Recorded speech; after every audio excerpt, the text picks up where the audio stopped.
আজকে আমি বাজারে গিয়ে সবজি কিনবো, কিন্তু এই সবজি রান্না করার জন্য না, ছবি আঁকার জন্য।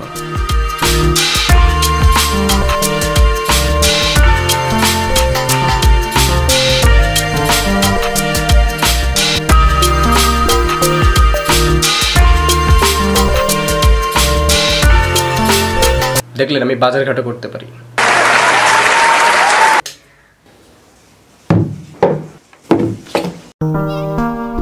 সবজি তো আনলাম, কিন্তু এগুলাকে এখন সুন্দর মতো গোছাতে হবে, একটা কম্পোজিশন রেডি করতে হবে, যেটা আঁকলে ভালো দেখাবে। আবল তাবল থাকে তাহলে কিন্তু দেখতে ভালো লাগবে না, একটু সুন্দর মতো গোছাতে হবে।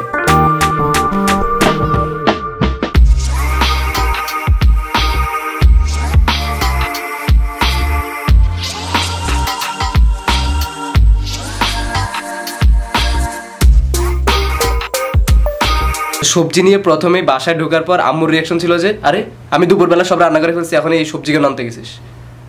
আমি বললাম, পরে বুঝাইলাম যে আমি ছবি আঁকবো। পরে আচ্ছা ঠিক আছে, ওকে। আমি আজকে চাইনিজ কার্টিজ এবং স্টেডলার পেন্সিল ইউজ করতেছি।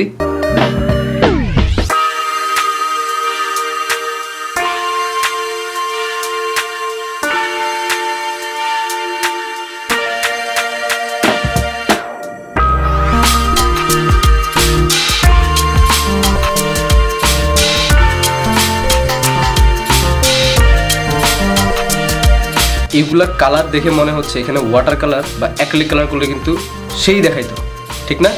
বাট আমি আপাতত আজকে স্কেচ করতেছি, নেক্সট টাইম আমি অ্যাক্রিলিক কালার বা ওয়াটার কালার অর্থাৎ কালারফুল কোনো একটা মিডিয়া দিয়ে ট্রাই করবো।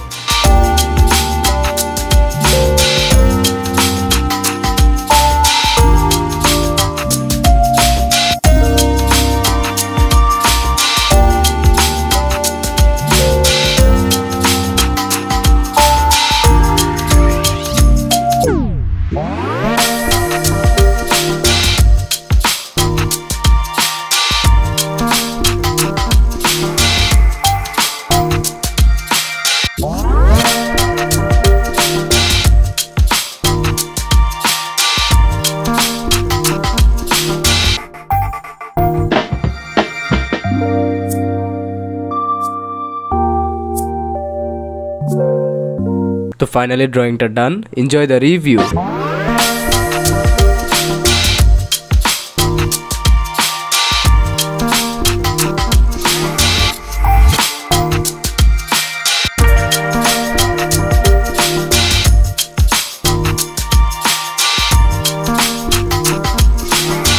আচ্ছা, এইভাবে সরাসরি সামনে একটা বস্তু বা কোনো একটা কিছু রেখে অর্থাৎ সরাসরি দেখে ছবি আঁকার কী লাভ, মানে এইভাবে আঁকলে কী লাভ হয়?